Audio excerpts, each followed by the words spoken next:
So we're at the CloudPhysics booth. My name is Irfan Ahmad. I am the Vice President of Engineering and a co-founder for CloudPhysics.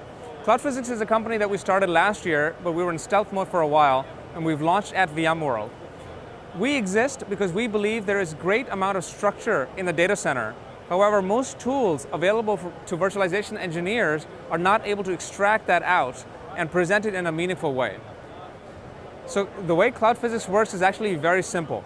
Let me take you through that on this display board here. So this is our website. It's very simple to sign up for the CloudPhysics service. Let's just start very simply by clicking on the sign up button. Here, a user is able to go in and provide their email address. Just like you would sign up for Twitter, all you have to do is provide your email address, and that's all it takes to sign into the service. Now let's talk a little bit about what the service does. So what I have here is a very simple structure diagram of the way that our service operates. Now suppose this is your vCenter cluster, and it's connected to our virtual appliance that you download. It's very easy to get this set up. You go to the website, you download the virtual appliance, and set it up. We ask you 5 questions, and those questions are all about connecting to vCenter from this virtual appliance. We actually sometimes time our new users on WebEx to see how long it takes. Typically, it takes anywhere from 5 to 10 minutes. Now, once that is set up, this virtual appliance connects, starts to collect performance and configuration data. Now, for the configuration data, it scrubs out all the sensitive strings that a customer would not want to have revealed or sent outside of the service.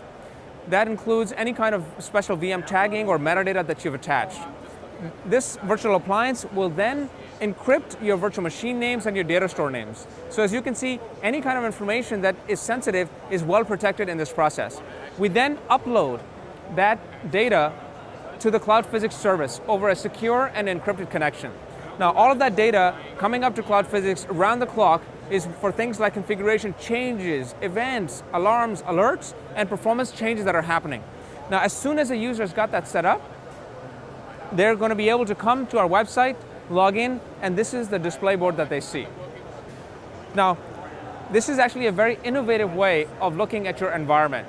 Typically, in vCenter and in other tools, the way that you would browse your environment is through an inventory view. So we're all familiar with this. You go to inventory, you go to hosts and clusters, and then you go to hosts, maybe you go to virtual machines, and you browse through virtual machines to find out the problematic ones. But suppose your problem was actually a performance problem, let's say with a data store.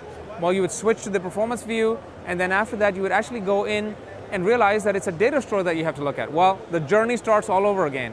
You've got to go up to navigation, inventory, data stores and data store clusters, come back down to find the data store. But what if actually what you wanted was the information across VMs and data stores and their interrelationship? Well, that's very hard to do. So what we decided to do was to do this completely bottoms up. We asked the user, what is your problem? What is the current situation? What problem needs to be solved? And we mash up all of that information into one place. So you'll notice that in our user interface and our user experience, this idea of a mashup is very, very central. So let's start with something very, very simple. We have these things called cards, and it's that unit of return value. So a card would be that mashup that I was just referring to. So the simple one here that I'm going to show you is an HA cluster health card. So we click on it, we go inside, and right away you'll notice that your vCenter and your clusters are showing up here as objects to be observed, analyzed, and managed. Now for this cluster, there is one item that is currently marked red. What we did for this card is that we worked with Frank Denneman and Duncan Epping, worldwide experts in vSphere clustering. And we studied their book and we worked very closely with them. In fact, they're technical advisors to our company, CloudPhysics. And we worked with them to identify the best practices and all of the variations around those for HA clusters. We designed a system that actually checks for those rules, personalized to your clusters, and provides that feedback. Now in this case, we have one red item, as I mentioned, and we're able to click on that and look at the exact recommendation. In this case, the customer had enabled HA, which is great, and we noticed that, and they had done a whole bunch of things right. So it's actually a reasonably good cluster. The problem was that they forgot to enable application and VM monitoring. Now, you've paid for HA, you've spent the effort in setting it up, but there's one thing missing. So we are able to identify that and make that available to you. Of course, this is personalized, so if you were to switch to a different cluster, you would immediately see a different set of rules actually being marked noteworthy or needing attention. Now, this is a great card. We feel that a lot of customers who've come by to our booth and visited us have found very useful. In fact, just a couple of minutes ago, we had a customer who came in and wanted to see his own data, not just our cluster. And so he logged us out and he logged in himself, and immediately he noticed that in his production HA cluster, he had forgotten to turn a critical thing on, and the smile on his face was worth $1 million. So the next thing I want to talk about is really exciting. It's called HA simulation. Now this is very similar to a flight simulator. We've all played flight simulators and we've all managed to crash our pretend airplanes and we walk away just fine. But what we realize is that the physics in those flight simulators is real. It's physics accurate. That means that gravity is simulated correctly. That means that wind speed, all these other parameters are simulated correctly. If you fly through a cloud in a flight simulator, you don't see anything in front of you. Well, we've done something very similar for HA. It's a complicated tool to set up and to get right. So what we've done is made a simulation out of it. So let's go and take a look. So if we go into the HA simulator and let's pick one of our clusters, what we see right away is a heads-up display here that's showing you your current configuration, your current policy. So we can see that the failover policy is currently being selected. But what we also see, and this is unique, we don't have other tools that show you this, but the CloudPhysics tool lets you see this. Up here is the amount of resources that are reserved by HA, VMware HA, for the purposes of failover. So what that means is when that rainy day comes, when a host dies, and you have to restart all the virtual machines in that host, that you have this much space allocated. Now clearly you can see that's more than half the space on this cluster, which is unfortunate. So what we're going to do is go through an exercise and show you how it is that a virtualization engineer can use this simulator to go and help them. So let's take a look. First of all, we're going to go into a completely different policy. This is the host policy. Now in the host policy, we know already that there are 4 hosts in this cluster, and we're going to randomly click one of them. Okay, let's just say randomly this one, and it goes over to this selected for HA, right? So we saw that move over.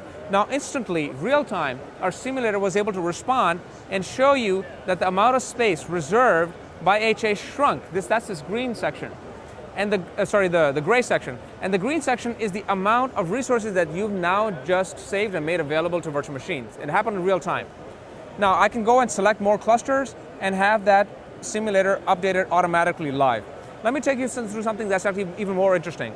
The current policy, which is the failover policy, is actually the guaranteed policy. It's actually the best policy, but it's the hardest to think about and hardest to reason through and get right. And that's exactly the reason why this particular user has wasted this many resources. But it's a simulator, so let's go and simulate. Let's go ahead and change the parameters for HA. These are things you can do right now, but they happen on your production environment where you're taking the risk. We've removed the risk and put it into a simulator. Now as I'm clicking through this, you can see live the simulator real-time update. Okay? Same thing for the other parameters in the system.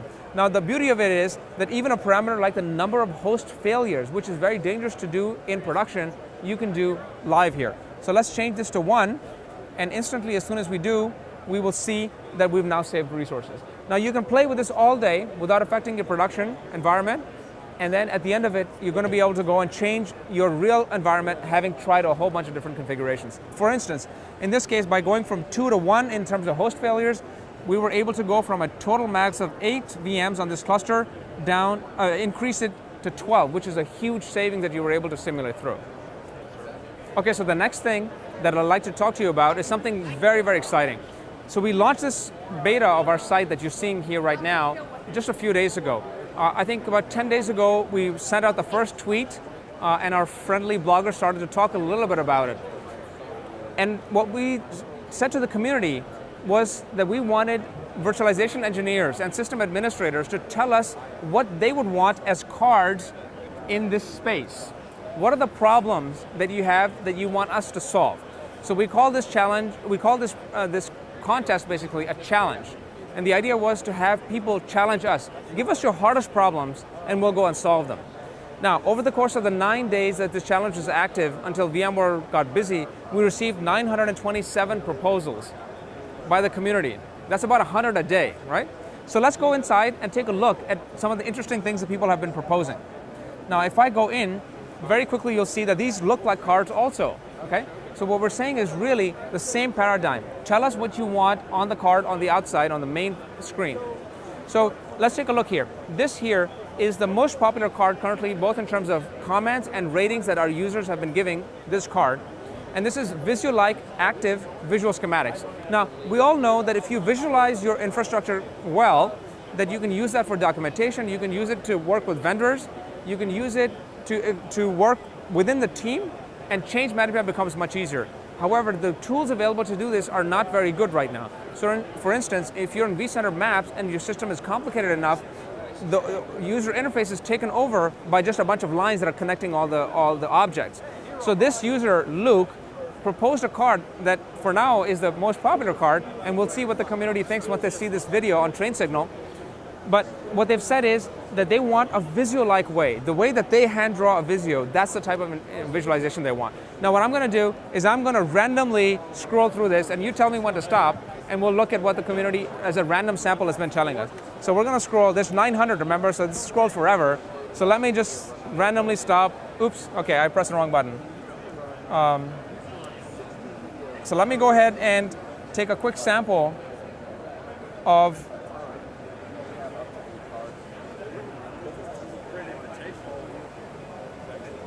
all right, okay. The network seems to have gone down for a bit. So I'm going to go scroll through and maybe just stop right here. Now, very quickly, you can read this. We see a card by Wasim to help with VDI summaries. We see another card from Bilal on antivirus. We see, let's see, we'll scroll down a little bit. We see a card on vSphere role and privileges, a bandwidth utilization card. Let's keep scrolling. See if we can find some networking cards. There's a bunch of cards. For instance, this is a really interesting card. This is on IOPS ceiling on data stores. People ask about that quite a bit, and they want to know what type of total capacity there is on this cluster. As you can see, there's some cards in here that are very much just data mashups, and there are other cards here that require pretty hardcore storage analysis theory to be able to solve, like what is the ceiling of IOPS on this particular data store. So there's a wide variety. So the action item, I think, for the community is to try this out. If you go to cloudphysics.com, you can take a look at our environment, you can log in, you can get access to this right away. There's no other step required. Please vote, please add new cards that you'd like to see us solve, and add comments to help the original authors of some of these cards improve their descriptions.